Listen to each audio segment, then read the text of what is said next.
But please, we are talking of a very serious situation right now. We can keep analyzing it. Hello. The fact of the matter is, Ashwini Handa, can I have you back along with Ahmed Ayaz on the screen, please? The fact is, Hindus are being targeted and killed every day. Well, let's talk of the immediate situation. I don't want to do too much academic analysis here, Ashwini. We are talking about the character and nature and existence of Kashmir in its present form. Yeah. Yes. Arnab, जिस तरीके से ये आतंकवादी गतिविधियां हो रही हैं और मारा जा रहा है हिंदू लोगों को और गैर कश्मीरियों को, यस, हाँ बोलिए।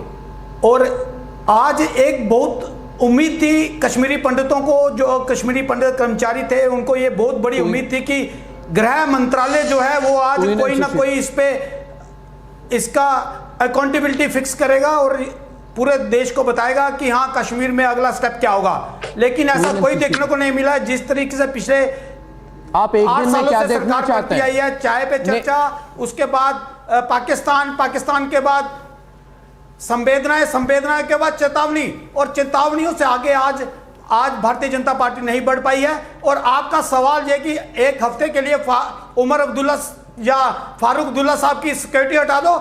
मैं पूछना चाहता हूं कि आज सिक्योरिटी का क्राइटेरिया क्या है? क्या उन लोगों को सिक्योरिटी मिलनी चाहिए जो लोग इस तरह से अपने सीने पे गोली खा रहे हैं, या उन लोगों को सिक्योरिटी मिलनी चाहिए जो कश्मीर फाइल जैसी फिल्म बनाते हैं और उनको सरकार सिक्योरिटी प्रोवाइड कराती है?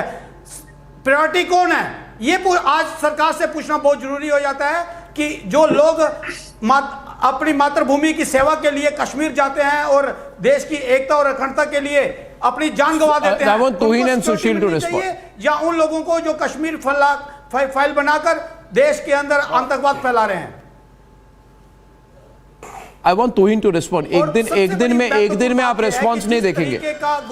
एक दिन में रेस्पॉन्स संभव नहीं है, पर तुहिन रेस्पॉन्ड करेंगे। तुहिन, Arnab, the way things stand today, we don't have an option but to make it a decisive and conclusive war, which you will see post today's meeting, which the Home Minister had, the Honorable Home Minister had with the Kashmir administration and security agencies. You will see that unfolding in the days to come, and I can tell you that the brutalization of the remaining 120 terrorists. Last 8 years, on your show, General Bakshi has just mentioned that from 5,000 that number has come down to 120. But the newer challenge today. The newer challenge today is the hybrid terrorists who are difficult to identify. It's to an extent it becomes like the gun firing situation in US, but all of that will be met with brutalization in the days to come. Jihadi mindset is the prime culprit, and that will be eradicated from the valley. That is a commitment we are giving to the people of Kashmir. जिस मुखिया का ये कर्तव्य होता है कि वो सुरक्षा प्रदान करे,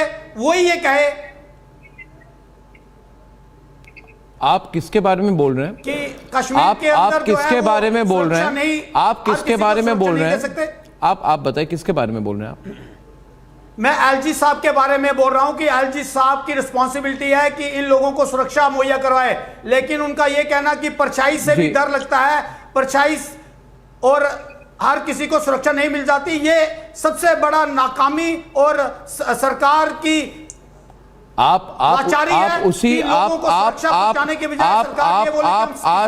अश्विनी जी, अगर मुझे कोई गलतफहमी नहीं है, आप उसी कांग्रेस पार्टी के प्रवक्ता हैं जिन्होंने मुफ्ती मोहम्मद सईद को डबल प्रमोशन देते हुए केंद्र में यूनियन टूरिज्म मंत्री बनाई थी, जब उन्होंने एंटी हिंदू सेंटिमेंट फैलाने की पूरी कोशिश की 1986 में। उसके बाद सुशील पंडित भी आपको बताएंगे कि आपने उन्हीं मुफ्ती मोहम्मद सईद को केंद्र के मंत्री का डबल प्रमोशन आपने दिया था। तो कश्मीर में जो हो रहा है और इन गुपकार गैंग को बढ़ावा देने में, इनको चढ़ाने में आपकी बहुत भागीदारी रही है भाई साहब, आपकी बहुत भागीदारी रही है। मैं आपको कह रहा हूं आज सुशील पंडित जी, नहीं सुशील पंडित, मुफ्ती साहब ये कहते हैं तो आप इधर उधर की बात मत करिए। प्रधानमंत्री की जी के स्टेज के शेयर करते हुए बड़ी शर्म की बात है आज कि आज देश के अंदर इस तरह की सुशील पंडित हैं जो ये कहते हैं कि हुर्रियत का शुक्रिया अदा करते हैं, स्टेज पर प्रधानमंत्री मुख्यमंत्री के साथ इतना साहस नहीं हुआ है। Part of this shouting match. One minute, Sushil. Congress is a new Muslim league, and I have no expectations left of them. You were right in saying that we will have to adopt the Israeli model.